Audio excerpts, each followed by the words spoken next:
Is your PC game micro-stuttering even though your FPS look high?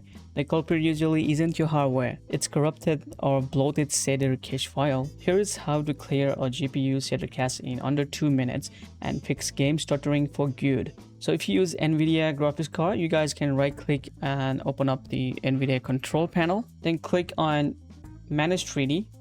Make sure that you guys have clicked that. Then scroll down and you should find the shader cache size.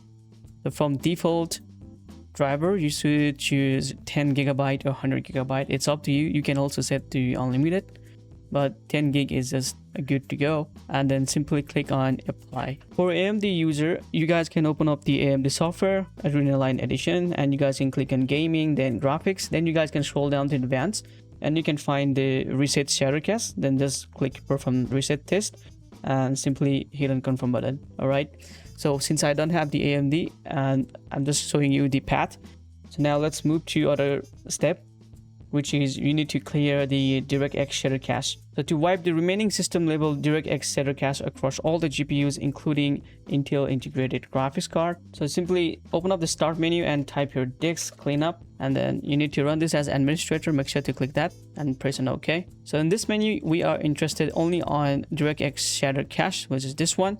So you can just simply uncheck everything, and we are only interested to delete this one. So just make sure to check that and press on OK and delete the files. You guys are good to go right now.